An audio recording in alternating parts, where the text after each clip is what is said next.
In the vast expanse of space, a celestial dance of planets, stars, and galaxies unfolds. It's a realm of wonder, sparking our curiosity and beckoning us to explore. Yet, amidst this celestial tapestry, a rather peculiar story unfolds, the tale of Dennis Hope and his audacious claim to the moon. Hope, a Nevada real estate agent, looked up at the night sky in 1980 and saw not a celestial object, but a business opportunity. He noticed a gap in the 1967 Outer Space Treaty, a document signed by over 100 nations, including the United States. This treaty governs the activities of states in space.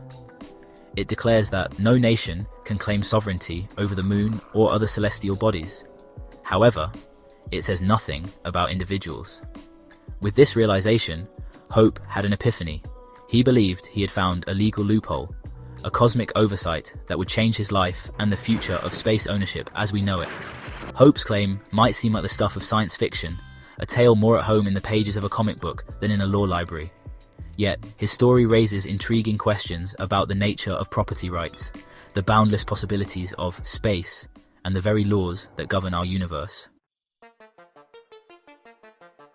Dennis Hope was not a lawyer or a politician. He was an ordinary man with an extraordinary idea. His journey began with a simple observation. While the Outer Space Treaty prevented nations from claiming celestial bodies, it made no mention of individuals doing so. This, Hope believed, was the key. The treaty, he argued, was like a law that forbade nations from owning land in Antarctica, but said nothing about individuals building homes there. He saw an opportunity, a loophole in the fabric of international space law. Armed with this conviction, Hope set out to claim his piece of the cosmos. He began by writing a letter to the United Nations, informing them of his intention to claim ownership of the moon. He even included a copy of the deed he had drawn up, just in case they needed clarification. To his surprise, he received no response. He interpreted this silence as tacit approval. Emboldened, Hope was ready to launch his lunar empire. With a seemingly legitimate claim to the moon, Hope wasted no time in monetizing his celestial asset. In 1980, he established the Lunar Embassy, a company dedicated to selling lunar real estate. For a nominal fee, anyone could purchase a 1-acre plot on the moon, complete with a deed, a map, and the promise of lunar citizenship. Hope's business model was simple, yet ingenious. He tapped into a universal human fascination with space, offering the public a chance to own a piece of their celestial neighbor. And the public responded. People from all walks of life, from starry-eyed dreamers to shrewd investors, flocked to purchase their own piece of the moon.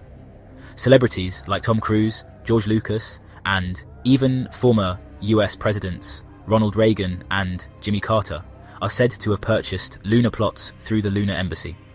Hope's business boomed. He became a media sensation, appearing on talk shows and news programs to discuss his unique business venture. The Lunar Embassy expanded its offerings to include plots on Mars, Venus, and other celestial bodies, further fueling its success. Despite the commercial success of the Lunar Embassy, Hope's legal claim to the moon remained a subject of debate. Legal experts around the world have weighed in on the matter, offering differing opinions on the validity of his claim. Hope's argument rested on the principle of finders keepers. He believed that since no individual or nation had claimed the moon, he was within his rights to do so. He also argued that the lack of any explicit prohibition against individual ownership in the Outer Space Treaty further strengthened his case. However, legal scholars have argued that Hope's interpretation of the treaty is flawed. They contend that the treaty's silence on individual ownership does not imply permission. Instead, they maintain that the treaty's overarching principle is the common heritage of mankind, meaning that space and celestial bodies belong to everyone, and no one entity can claim exclusive ownership. Furthermore, experts point out that for a claim to be legally recognized, it must be accompanied by effective occupation and control. Simply planting a flag or selling deeds, they argue, does not constitute legitimate ownership. Despite these counter-arguments, no court of law has definitively ruled against Hope's claim. This legal ambiguity has allowed the Lunar Embassy to continue operating, selling its extraterrestrial real estate to a willing public. Section 5. Galactic Government. A one-man show. Not content with simply owning the moon, Dennis Hope took his cosmic ambitions a step further. In 2004, he declared himself president of the Galactic Government, a self-proclaimed governing body for his lunar republic. This move, while largely symbolic, highlights the complex issues surrounding governance and representation in space.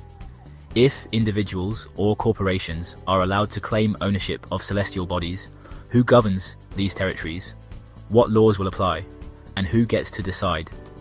Hope's galactic government, though widely seen as a publicity stunt, raises important questions about the future of space governance.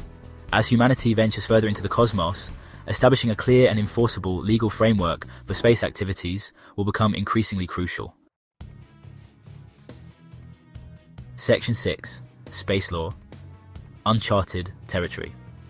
The case of Dennis Hope and his lunar embassy has brought to light the many ambiguities and challenges facing international space law. The Outer Space Treaty, while a landmark agreement, was drafted during a different era, a time when space travel was in its infancy, and the idea of private individuals owning celestial bodies seemed like a distant fantasy. Today, with the rapid advancement of space technology and the growing involvement of private companies in space exploration, the need for a more comprehensive and adaptable legal framework for space activities is more pressing than ever. The questions are numerous and complex. How do we balance the rights of nations and private entities in space? How do we ensure the fair and equitable use of space resources? And how do we protect the space environment for future generations? The answers to these questions will shape the future of space exploration and determine how humanity interacts with the cosmos for generations to come. Section 7. The future of space ownership. The debate over space ownership is not just an academic exercise. As we stand on the cusp of a new era of space exploration, the question of who owns the resources of space takes on a new urgency. Asteroids, for example, are rich in valuable minerals and resources, potentially worth trillions of dollars. The moon is believed to hold vast reserves of helium-3, a rare isotope that could revolutionize energy production on Earth. The potential for profit is enormous, and so are the legal and ethical dilemmas. Should private companies be allowed to claim ownership of these celestial resources? Or should they be considered the common heritage of all humankind? These are not easy questions to answer, and they will require careful consideration and international cooperation to resolve. Section 8. Conclusion. A giant leap for one man, but for mankind. Dennis Hope's audacious claim to the moon, though legally dubious, has sparked a global conversation about space ownership and the future of space law. His story is a reminder that as we venture further into the cosmos, we must grapple with complex legal, ethical, and philosophical questions. The laws we create today will shape the future of space exploration and determine how humanity interacts with the universe for generations to come. While Hope may not be universally recognized as the rightful owner of the moon, his legacy is secure. He has shown us that the final frontier is not just about rockets and robots, but about ideas, dreams, and the boundless possibilities of human imagination. As we look up at the night sky, we are reminded that the universe is vast and full of wonder, and perhaps, just perhaps, it holds a place for all of us, regardless of who owns the deed.